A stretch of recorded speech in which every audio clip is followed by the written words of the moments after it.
Basically, gusto ko lang po frame yung purpose ng ating press conference sa ngayon. Kasama ko po si Attorney Sheila Sison. Kahapon po, no, as you all know, nagpadala po kami ng sulat sa Committee on Justice as counsels for the Vice President.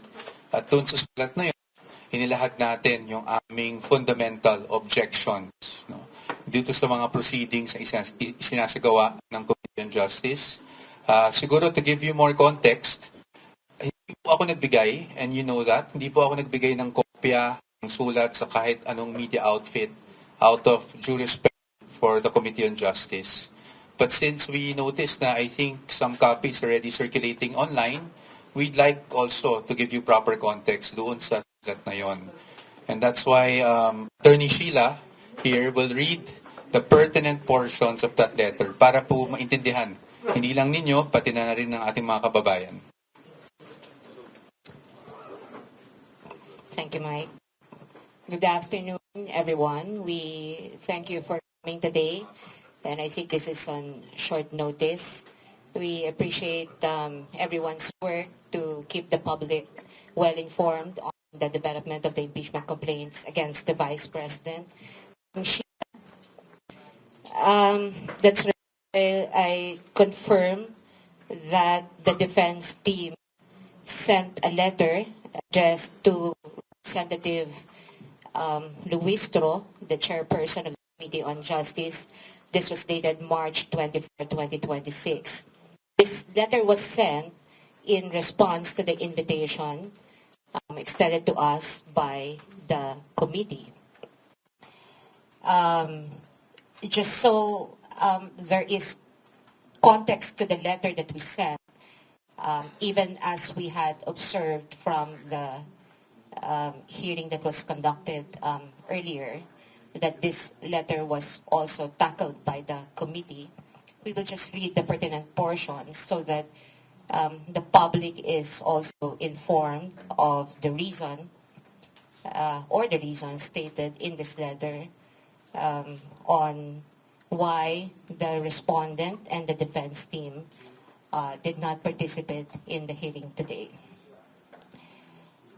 So under these circumstances, and considering the public statements made by the chairperson, it appears that the committee intends to conduct a trial. However, with due respect, the Constitution vests the authority and power to conduct trial solely in the Senate. And this is clear and explicit in Section 3, Paragraph 6, Article 11 of the 1987 Constitution, which, as you know, states that it is the Senate that shall have the sole power to try and decide all cases of impeachment. The Constitution is thus clear. It is only the Senate that conduct trial in all cases of impeachment. And while Section 3, Paragraph 2, Article 11 allows the committee to conduct a hearing for the purpose of submitting its report to the House of Representatives within 16 session days from referral, the same does not give the committee any power or jurisdiction to conduct any form of trial, whether mini or full-blown, much less receive and try any evidence. That impeachment rules must be compliant with the Constitution is made clear in Francisco versus House of Representatives, wherein the Supreme Court declared Section 16 and 17 of Rule 5 of the Rules of Impeachment Proceedings adopted by the 10-12 Congress unconstitutional. And in doing so, the Supreme Court aptly reminded, it is basic that all rules must not contravene the Constitution, which is the fundamental law. In light of these, while the invitation for the respondent and counsel to participate in the committee's mini-trial is well noted, we cannot, however, do so at this point on the ground that the committee and or the House of Representatives, as well as any of its members, lack jurisdiction to conduct any form of trial or exercise any of its incidents. Absent such jurisdiction, any attempt to proceed in the nature of any form of trial or to invoke powers ancillary to it is unconstitutional. Consequently, the respondent puts on record her objection to any requests, motions, or similar efforts aimed at obtaining or fishing for supposed evidence through processes that necessarily presuppose the existence of lawful authority and jurisdiction under the Constitution, which in this case is absent. As timely stated in the appearance and consolidated answer both made at Cotelam, the respondent does not waive any jurisdictional or other objections she has to these proceedings, nor her right to seek the appropriate legal remedies. Nonetheless, she is prepared to meet the charges against her before the proper jurisdiction. Thank you. We will now just open the floor to questions para hindi tayo maubusan ng oras.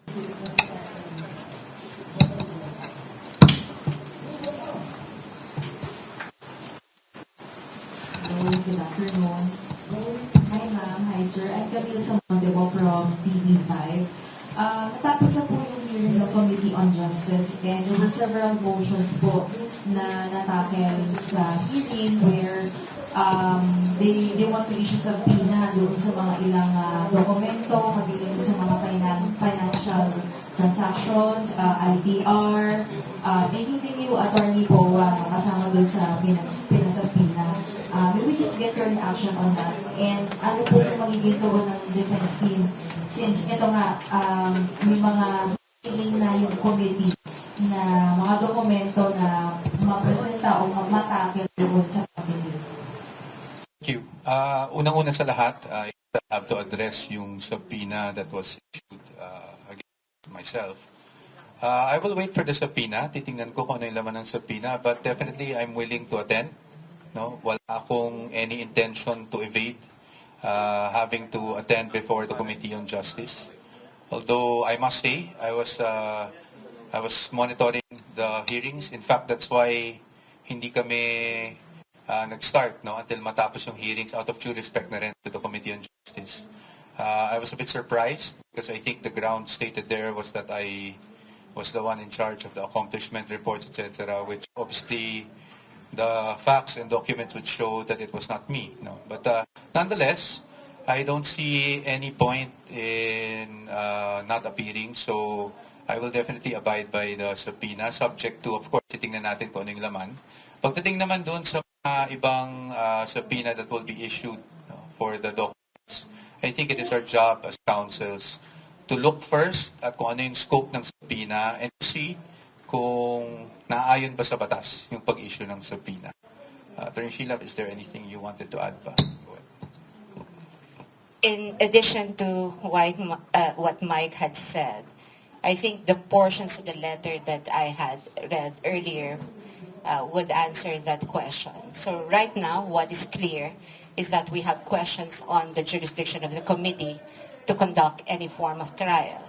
And if you had noticed also from the letter, we had stated that it's not only the conduct of the trial, but also the exercise of any and all ancillary incidents to it, which includes, of course, the issuance of any compulsory process.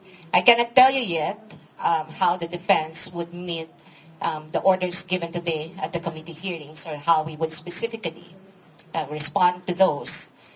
But we are making clear that we are questioning the jurisdiction of the committee to conduct this form of trial, whether it is something that they may have or some members of the committee may have referred to as a mini trial or as a form of hearing. We have a fundamental question on the jurisdiction. And that fact has been made clear in the letter that we had sent to the chairperson of the committee. From my end. Clarification po ng chairperson and some members of the committee na ito daw pong ginagawa nila is like not like a mini trial but like preliminary investigation. Ikukumpara doon sa usual na legal process na ginagawa. At ang sabi po, parang po kay Representative De Lima, parang disrespectful daw po na hindi humarap si Vice President Sara Duterte para personally ipaalam o i-lay down yung kanyang mga rason kung bakit hindi siya nadal or haharap na dito sa pagdinig. Yun po. Thank you. All right, thank you. So, you have two questions, right? Number one, it does act to the statement that what the committee is conducting is not a trial, but is allegedly a preliminary investigation. Number two, you also want us to react to the statement of Representative De Lima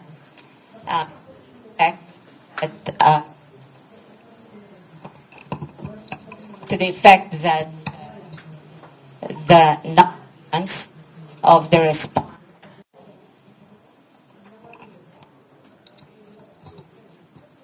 at the committee hearing today is allegedly a disrespect. Let me respond to the second one before I go to the first one. We regret that that's how the good representative feel, but we also had very clearly in our letter and with good intentions, because it is our duty as lawyer to put the defense or best defense available for our client. And at this point, we really feel or we believe that the committee really has no jurisdiction to conduct any form of trial. There was no disrespect intended because in fact, we had responded to the invitation that was extended to us, signed by the chairperson of the committee, and we had submitted this even before the committee hearing today. So we don't know, we don't understand how that could be a form of disrespect. Nonetheless, let me address your question on the statement that what is being done at the committee level is a preliminary investigation. And they may be referring to the comparison of the committee level proceeding as akin to a preliminary investigation. However, if you have taken note of the past statements by members of the committee, and this is not even something that we said or stated, the term mini trial did not come from the defense. The term mini trial came from members of the committee. And in fact, you only have to look probably in the internet or search them yourselves to know that there have been statements to this effect that what the committee will do is sort of a mini trial. And so our response to that is, given that the Constitution only vests the power and authority to conduct trial in the Senate, then the House of Representatives or any of its committees cannot do that. And I think this is very clear also in the Duterte ruling, both in the 2025 and 2026 decisions of the Supreme Court, that constitutional parameters with respect to the conduct of the entire impeachment proceedings should always be complied with, especially given that it's not only a purely political proceeding, it is also a legal proceeding, and therefore must comply with the fundamental law. And what is our fundamental law? Our fundamental law is the Constitution. You don't even have to write it in any contracts or agreements or any rules. It's written in every rules, in every contract. That's how fundamental the objection of the respondent is to the committee proceedings. Good afternoon, Attorney Joseph Federalco from Manila Police. In asserting the unconstitutionality of the House jurisdiction over the achieved here po ba, are we trying to stop the House hearing or have we made any legal move na ipahit po to, or it's just a mere position ng defense team? Well, for now, that's really the position of the defense team na unconstitutional yung nangyaring proceedings, di ba? Ngayon, ang tinitingnan natin, ang sinasabi talaga natin dito to simplify things. Sa Constitution, very clear naman yung nakasulat. No? Number one, ang initiation ng impeachment proceedings that belongs to the House. That's an exclusive power of the House. We're not contesting that. No? But, pagdating sa trial, that power exclusively belongs to the Senate. Napaka-clear niyan. Kaya ang sinasabi lang namin dito is hindi naman pwede dito sa pag-initiate pa lang ng proceedings nagkakaroon na ng tinatawag na namin na mini trial. At again, kaklaruhin ko lang yung emphasize ko lang yung nasabi na ni Atty. Sheila, hindi po sa amin ang galing yung term na mini trial. Yan po ay galing sa mga statements, no, ng either Committee on Justice or even other personalities. So hindi po sa amin ang galing yan. That's why we're contesting it. Ngayon, ano ba ang trabaho para sa amin ng Committee on Justice? At least sa aming pananaw. And again, with all due respect, no, to the members of the committee and the committee itself. Ang trabaho po ay to determine, sabi nga nila, kung ito ay iakyat na sa plenaryo at iakyat na eventually sa Senado, hindi ba? So ang parati namin sinasabi, kahit sa previous interviews ko, ang gagawin lang naman is to evaluate the complaints and the evidence at hand. No? Kung ano yung mga naka-attach na ebidensya doon sa complaint. So yung pagpapatawag ng mga witnesses and all those things and asking for documents, that goes well and beyond, di ba? Yung evaluation lang kung ito ay dapat mapunta na sa plenaryo at nang sa ganun ay maiakat na sa Senado. So sa ngayon, are we going to question this? Kasi I think that was your question talaga. Of course, that possibility is always there, hindi ba? But hindi po na kami magsasabi ng anything categorical. Ito ay dapat pag-usapan hindi lang namin, pero pati na ng aming kliyente. At titignan natin kung anong mangyayari. That's why we have been monitoring these proceedings from day one. And then we'll let you know kung meron na kaming desisyon ukol doon. Sir, follow up na. Since you are acknowledging that the House of Representatives can initiate the impeachment trial, the impeachment proceedings or whatever, bakit dun sa process ngayon we're not attending doon sa mga invitations ng House of Representatives? And follow-up is, are we surely attending the Senate hearing once it prospers, the case prospers? Number one, dun sa tanong niyo po, it's not just we're acknowledging, no, that's clearly stated naman in the Constitution na sila talaga ang may exclusive power to initiate impeachment proceedings. Why are we not attending? I think it was clearly stated in our letter.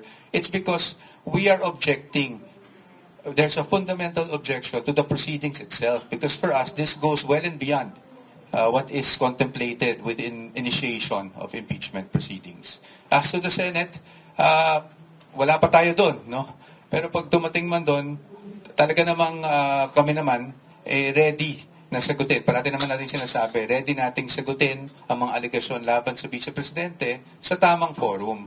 And at sa atin, pagdating sa pagkakaroon ng trial, whether mini trial or full-blown trial, that is not in the House, but that's actually in the Senate. Thank you.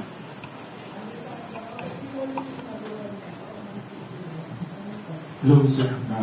Kanina po yung naglabas ng statement na ang gagawin na pagdinig o ang isinagawang pagdinig kanina ay isang fishing expedition.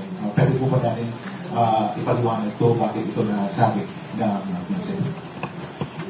Well, again, I have to premise my answer with I'm no longer the spokesperson of the Vice President. So napakahirap naman na maglagay ng salita, no? Mag-interpret ng kanyang mga sinasabi. But at least based on our conversations, nakikita naman natin, yun naman talagang posisyon natin when you evaluate these impeachment complaints. The evaluation must solely remain with the complaints and the pieces of evidence attached. di ba? Ngayon, if you will go beyond the evidence attached and start asking for documents left and right, when our first argument nga, kung matatandaan nyo, is wala man lang ultimate facts yung complaints. No? And then yung mga naka-attach na ebidensya, wala rin naman doon na nagsasabing o nagpapatunay na may krimen na kaagad na nangyari. And so if you go beyond that, that is what we're saying na fishing expedition. No? Malamang yun na rin ang pinaparating ng ating Vice Presidente. Pangalawa, katulad ng mga issue na nilabas sa kanyang salin, doon sa desisyon ng Supreme Court sa Duterte versus House of Representatives, malinaw na nakasaad doon na ang impeachable offense ay yung mga offense na allegedly na-commit ng impeachable official within his or her term. At malinaw naman doon sa pinakita na karamihan doon sa hininging documents ay not within his or her, within the term of the Vice President in this case. No? So, marahil doon nanggagaling ang ating Vice Presidente.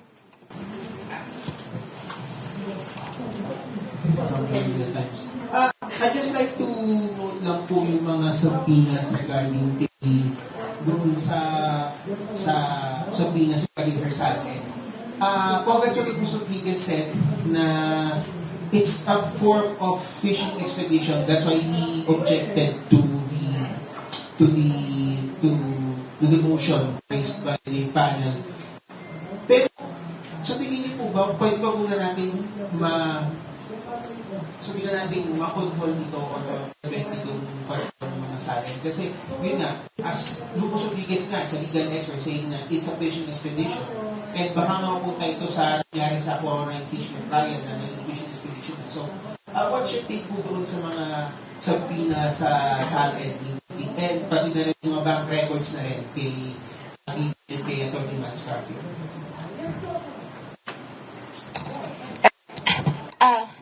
I think I've made this clear, and I also, again, say that if the objection of the respondent goes into the matter of jurisdiction, meaning does the committee have any power or authority to conduct a mini trial or whatever it is that they will call it, including the examination and cross-examination of witnesses, issuance of compulsory processes for the introduction, reception, and examination of evidence.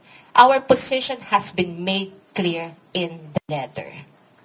That authority and all the incidents of that authority should only be exercised by the Senate. Because why? Again, we go back under Article 11, Section 3, Paragraph 6. It's only the Senate that can conduct trial, that can examine witnesses, that can cross-examine witnesses, that can issue subpoena for the production of evidence. In fact, if someone here earlier asked, this is akin to a preliminary investigation, you know, under the current rules of preliminary investigation and inquest proceedings, even the matter of deciding or resolving the complaint is only limited to the complaint and the counter affidavits of the respondent and other affidavits and the evidence at hand.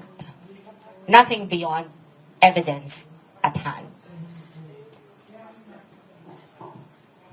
And let me clarify this, because it might be that the idea that just because a respondent did not appear and sent a letter through the lawyers stating the reasons for non-appearance, which raises issues on jurisdiction, doesn't mean that she or us or we are just raising technical issues. Because I think every lawyer knows that the matter of jurisdiction is always substantive. Cannot even be waived, cannot even be, a subject of any agreement. Once a body, once a tribunal acts beyond the powers vested in it by the Constitution, that cannot be allowed.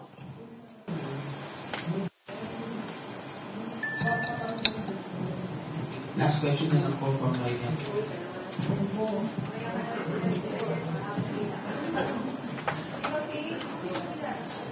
Good afternoon po, Bella Cayafa from the Philippines Bar. Sir, just to be categorical about it, so may plan kayo to question the unconstitutional yung proceeding sa House. So kailan kayo mag-decide na mag-file na ng petition sa Supreme Court? And second po, ano po yung magiging action natin next? Meron parang 3 hearings pa ang House Committee on Justice. So, ganito na rin po kayong scenario natin na walang a-attend ng mga lawyers, except sabi nyo a-attend kayo dahil may subpoena kayo. Walang a-attend na lawyers and even si Vice President Sara Duterte. Number one, hindi ko po sinabing may plano. Ang sinasabi ko lang po is, of course, there's always a possibility. Alam nyo, maraming nagfe-frame the past few weeks. Sinasabi, aakyat yung mga yan sa Supreme Court. As if it's a wrong thing, no? Our job as lawyers is to protect the client and the rights of the client, no, against harassment and all of these kinds of things. And sa ngayon, ang sinasabi namin is that is always a possibility. Especially since, ulitin ko lang yung sinabi ni Attorney Sheila, our objection to the proceedings is fundamental. No? Hindi to mere technicality. We are saying na ang sinasagawa ngayon ng committee, at least sa aming pananaw at sa aming posisyon, is labas na sa kapangyarihan nila dahil yung trial, mini-trial, full-blown trial is really vested upon the Senate. Ngayon, pagdating sa susunod na hearings, hindi muna kami magkokomento, ma'am, tungkol dyan. Dahil syempre, we are monitoring the developments as they come. And as lawyers, although of course, we are ready to anticipate anything and everything that comes, we are also not inclined to telegraph what we plan to do. Thank you. Good afternoon po, Eliza Incoming from IBC News. If ever the Senate conduct the hearing, can we expect your appearance as well the appearance of Ms. Sarah?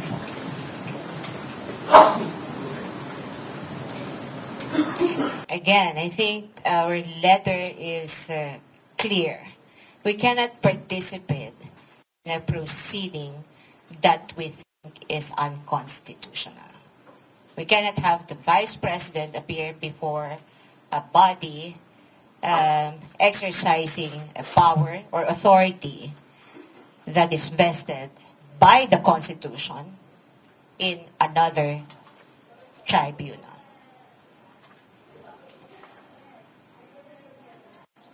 If you notice from the letter that we sent on March 24, 2020, the penultimate paragraph of that is pretty clear that considering that the requests, motions, or similar efforts aimed at obtaining evidence through processes that necessarily presuppose lawful authority, then, which in this case we believe is absent, then we cannot participate in the proceedings. This is not even something new. This is something that every lawyer questioning the jurisdiction of the court on behalf of his or her client.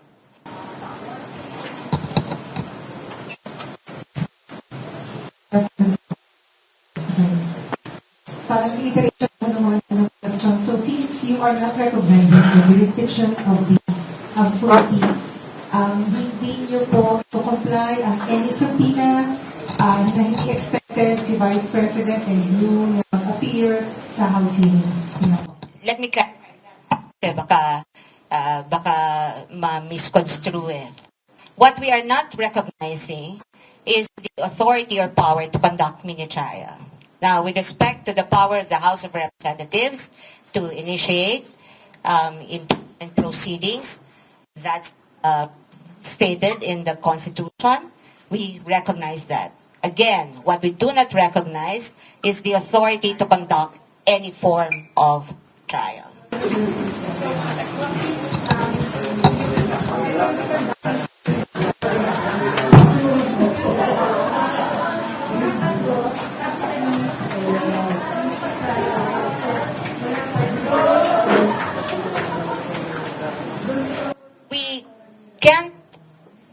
tell you yet what will happen in the next weeks until the committee has concluded its proceedings, because as you know, the committee has just finished the hearing this afternoon, and we have yet also to receive any invitation or notice for the next hearing. But what I can tell you is that every step that we will take from here on is deliberate. And those steps would be primarily to protect the interests of our client.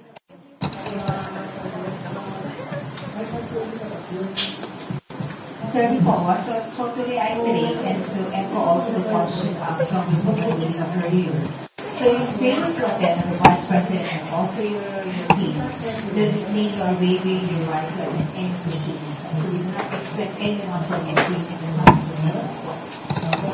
No, I think that's also clear from the letter. In fact, it's explicit in the letter. Let me read again.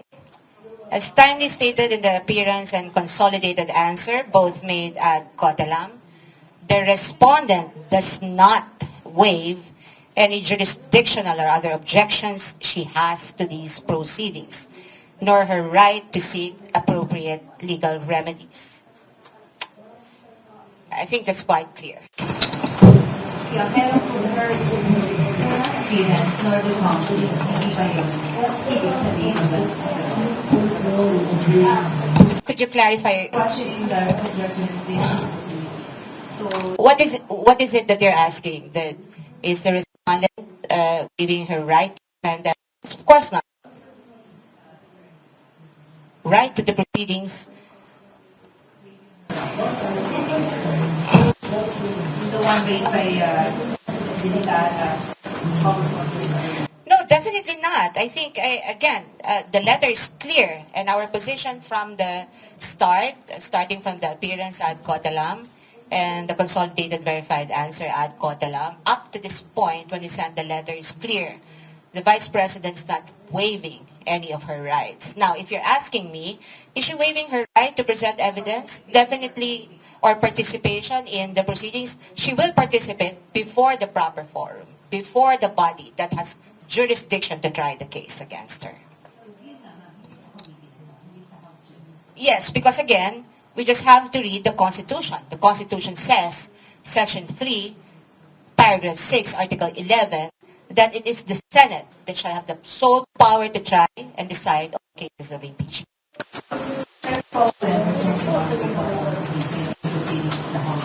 How do you so kanina sinabi niya na there are a lot of other persons who documents also cited and other documents for. But generally, how do you describe the proceedings that happened? Or how do you do as a vice president?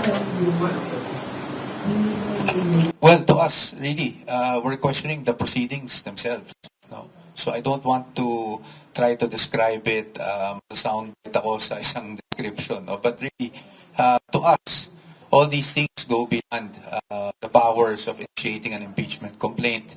And that is why we have already stated on the record our fundamental objection to the proceedings that are being conducted at the moment. And clearly for you, it was already in the trial.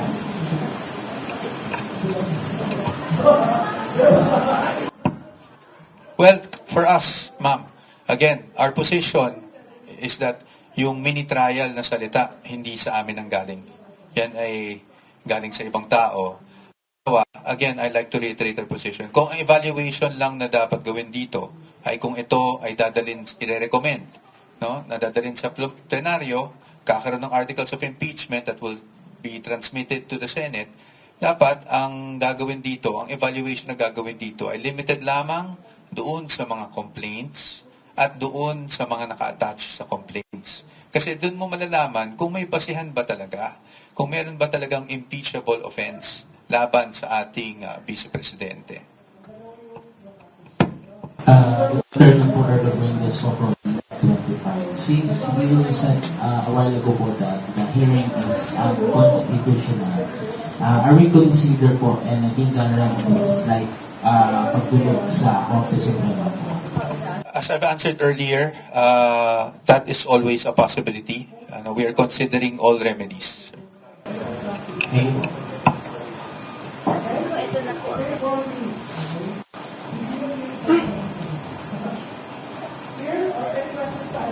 So, Joy po ng Mobile Philippines. Question ko lang po, magsasampu po ba kayo ng case ng abuse of authority sa ating mga opisyal ng Kamara? Kasi kanina nga po, as actually Season mentioned, it's only the Senate that can conduct the trial. Kasi nato lamang mag-issue ng subpoena to or on the production of evidence. And kanina, ang Representative Jokno has clearly stated na according sa ating Philippines Constitution na naglagay din po siya ng articles and sections that the House of Representatives has the exclusive power to initiate all cases of impeachment, while the Senate naman po has the sole power to try and decide on the power of impeachment. So, kilala niyo po yung kanina, pero nagkakaroon po dito ng confusion, James, no? Not just sa media, but as well as sa ating mga mamayan na nakikinig na nanonood dito sinasabi tayo sa impeachment case.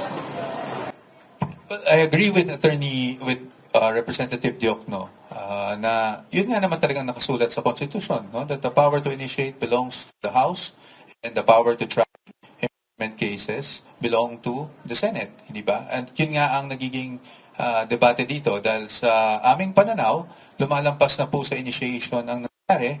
At kung magkakaroon man ng any trial type proceeding, that should be had before the Senate impeachment, sitting as an impeachment court, at hindi po sa Committee on Justice. So, magsasapa ba tayo ng abuse of authority sa ating opisyal ng Kamara? At this point, we are considering all remedies, pero ayoko pong sabihan na isasampahan ng kaso or whatnot. We're not in the business of trying to threaten people with cases. Sa amin lang po, ang trabaho lang po ng mga abogado ng Vice Presidente is to protect her rights and interests. So, titingnan lang po natin kung anong mga remedy base doon sa aming fundamental objection on the constitutionality of the proceedings that are being conducted. Hello po, good afternoon. Herlene Delgado po from ABS-CBN. Hello po. I just want to get, since you've already reiterated naman po the position of the defense team, just want to get your reaction for fairness and balance. As I believe Representative Luisa earlier, she quoted former Justice Piham, and she said na failure to participate in the hearings before the Commission of Justice rather is tantamount to a culpable violation of the Constitution. Your direct response. Well, first and foremost, there is no law requiring the respondent to attend the hearings or the proceedings before the Committee on Justice. I think that is clear. Hindi naman dapat natin pagdebatihan yan. In fact, the Constitution is clear also, diba, na if you read the Constitution, wala namang nakasaad doon na talagang requiring the Vice President to attend. It's not the first time. Sa ibang impeachment proceedings, hindi din naman nag-attend yung high official na ini-impeach. So I don't know where that is coming from. But of course, we would like to state for the record also that we respect the opinions of lawmakers, of our congressmen, whether it's against us or for us. And diba, sui generis, it's legal and political. So, no doubt, it's politically charged and everyone will have their opinions and we have to respect everyone's opinion. But as far as we're concerned, the position is there's no rule requiring the Vice President to be present in this proceeding.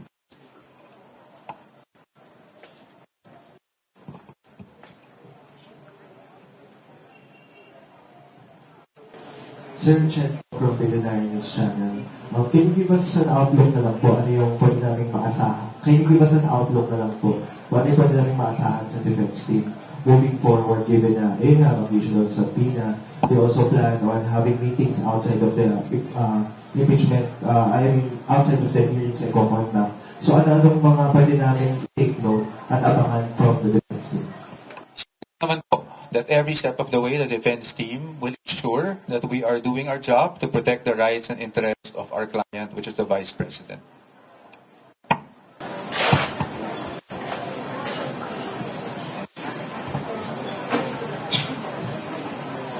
one question from Attorney Michael Pernilla.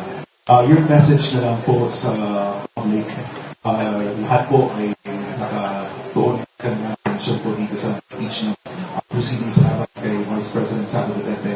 And I remember Attorney Sheila, after February 2025, you quoted Senator Miriam Santiago that impeachment is a dreadful process. So ano yung mensahe ko sa publiko ngayon? Ako na muna siguro, no? Sa akin, siguro nagpapasalamat kayo sa mga kababayan natin na patuloy na sumusuporta sa Presidente. Nasabi ko nga kanina, this is highly divisive and politically charged matter, no? So, lang na may pagkakaiba ng mga opinion, may mga debate. For the defense team, we are here without any intention to debate with anyone.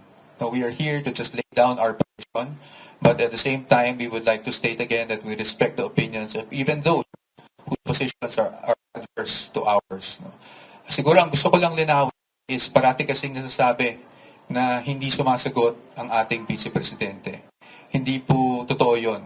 In fact, as early as last year, doon pa lang sa first round of impeachment, nasabi na ng ating Vice Presidente na handa siyang sumagot sa harap ng tamang forum, no? Lahat ng itong mga aligasyon na binabato sa kanya. That is also included in the letter that we submitted yesterday.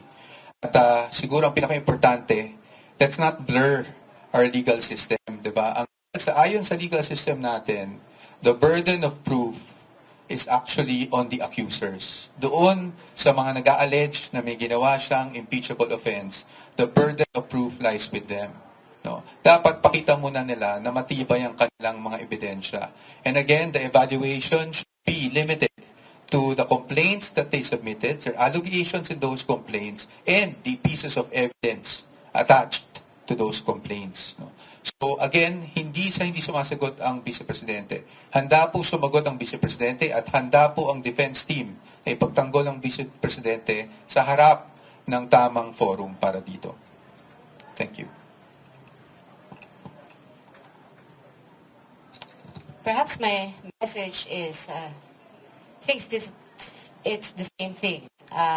We appreciate the role that the media has in terms of providing our public with good information. By good information, I mean something that is not only plucked from the mouth of a person, but something that invites some meaningful discussion about the issues, about the processes, about what we could expect moving forward as a nation. But my main message would probably be something that I would borrow from the case of Francisco Gutierrez, because I think it encapsulates everything that we need to know in respect of the protection and respect for an individual's rights.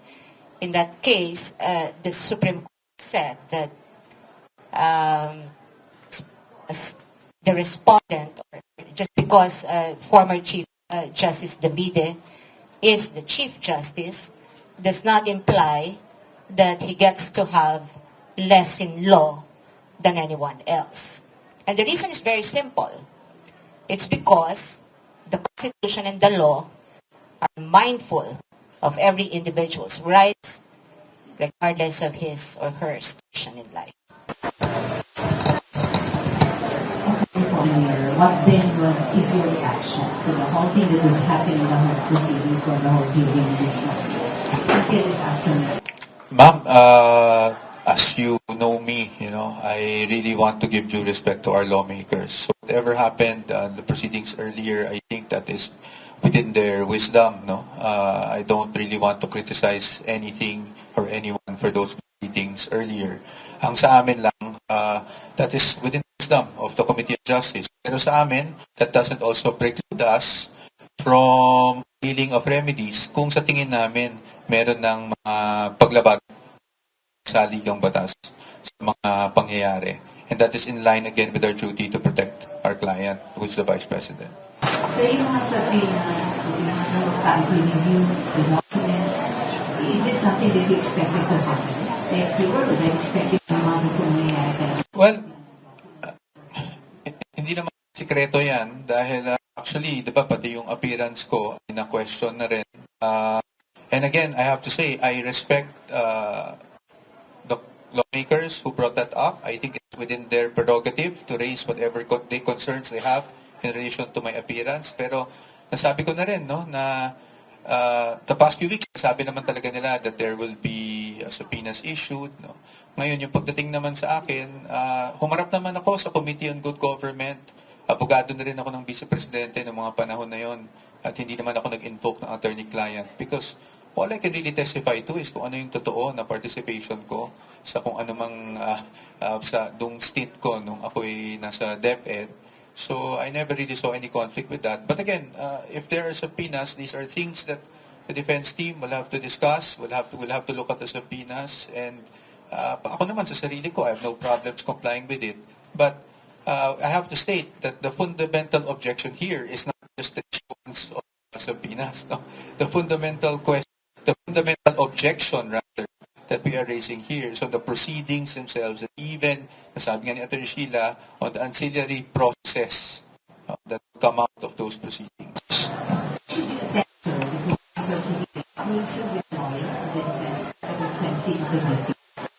So you'll just go there as a resource person, pag sabihin ka, pero you will still be one of the defense, part of the defense team. But I will go there as a resource person, witness whatever they want to qualify or characterize it as such, and I will answer questions as the best way I know how based on my personal knowledge. There are potentially might involve the lawyer, client. I will not comment on that, pero kung ang tatanungin naman sa akin ay kung yung anong natanong na rin sa akin sa good government, kasi that was very exhaustive. In fact, not only myself, even Attorney Monsayak was there also. We attended every hearing.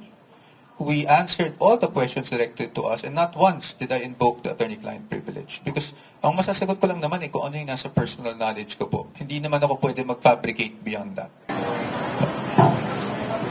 Actually, pahabol ko lang yung reaction niyo po ng pagkustudiya ng kamera kay Ramil Madriaga? Sa akin, that is something that is between actually the court, the Committee on Justice and the court that has jurisdiction over the case of Ramil Madriaga. Again, that goes into yung mga processes na kasi na to, kakibat siya nung mismong proseso na kina-question namin. But as to the safety of Mr. Madriaga, hindi kami yung may hawak ng kaso kasi na perjury laban kay Mr. Madriaga, no? Pero as to the safety, gusto naman naming mag-testify siya eh. 'Di ba? Kasi paano natin pabubulaanan yung mga sinasabi niya kung hindi natin siya papatestify, hindi ba? Doon lang yung forum. But again, at the proper forum. So, kung siya man ay magte-testify, kung mapunta man tayo sa Senate at assuming that there are no constitutional infirmities, at napunta tayo doon sa Senate for the hearing, maybe that's the proper time for us to test his credibility. Attorney, sorry, for clarification lang. Kasi you said earlier that the Vice President is not waiving her right to present evidence at in the House proceedings po ba? And even you said po na you are willing to attend the House impeachment proceedings. Pero sabi, you are asserting na unconstitutional yung House proceedings. So, contradictory. Definitely not. I think if you listened earlier, I've stated clearly that since the objection challenge to the proceeding goes to jurisdiction, then what the defense is basically saying is that we are prepared, or the respondent is prepared to meet the accusations against her, but before the proper forum, before the body that is vested by the authority or power to conduct trial under the Constitution. And if you take a look at the Constitution, the only body that can conduct trial in impeachment cases is the Senate. So, if you're asking, is there any contradiction between us submitting this letter or Attorney Poa attending Attorney Poa's decision to attend the hearing stated, or the schedule of the hearing stated in the whatever subpoena that he will receive in the forthcoming days. Is there any contradiction? I don't think so. Because it's clear, how can you participate in a proceeding where you are precisely questioning the authority of the body conducting the proceeding. There's no contradiction. If the Vice President will be asked to present her evidence or to examine or cross-examine the witnesses that the complainants will produce, then that has to come at a time when the matter is already before the impeachment court. And at this point, what the Vice President is saying is that, and the defense team are saying, is that she does not waive the right to any challenge, objections, or any of her constitutional rights that even the Supreme Court had said in the recent resolution in the Duterte ruling is effective all throughout the entire impeachment process. The Bill of Rights applies to the entire impeachment process. It's clear. It's not something that, I'm just taking off the top of my head. It's something that is in the decision. So you're saying the Vice President is not waiving the rights to participate in a parliament, but not the proceedings of the House Committee of Justice. Correct. Correct. The Vice President is not waiving anything at this point. No, nothing.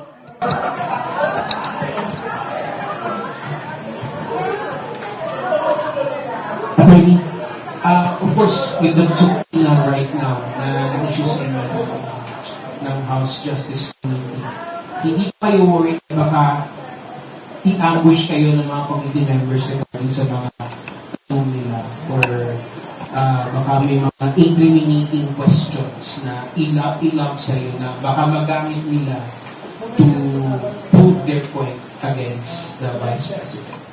I don't want to speculate kung ano yung itatanong nila sa akin. Again, it would be inappropriate and unfair naman sa ating mga lawmakers and members of the committee to speculate na ganun ang gagawin nila. Ang sa akin naman, kung ang itatanong nila ay factual, sasagutin lang naman tayo ng factual. Sir, ask ko lang po kung nasaan ngayon si Vice President Sara and kung nag-monitor po ba siya ng House proceedings and kung i-brief mo siya kung saan nga nangyari at kung ano yung magiging next move niya after this. The Vice President is of course in the Philippines. I'm not at liberty to disclose kung nasaan siya, as you know, for security reasons, but she always has daily engagements naman. No? Pagdating naman sa briefing, there's always a regular briefing between the Vice President and her defense counsels. And definitely, lahat naman ng next steps ay pag-uusapan namin. But again, as I've always mentioned, matagal nang nabuo ang defense team. So a lot of these things don't come as a surprise to us anymore. On a regular basis. On a regular. Next question. Attorney, last na lang.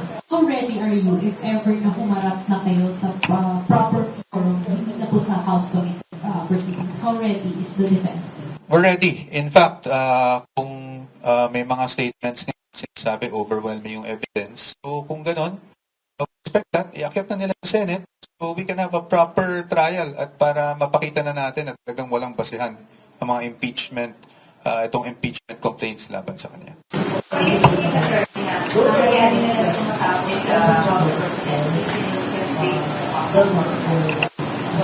No, we're not saying anything to that effect. As I said kanina, lahat ng legal remedies ay na-explore at ready kami. Actually, alam naman namin lahat ng legal remedies are available. So titingnan lang natin, depending on the developments, kung ano yung pinakamagandang gawin para maprotektahan talaga natin ng rights ng ating Vice Presidente. Pero kung ito'y aakyat sa Senate, ay handang-handa po kami. We've been ready since last year.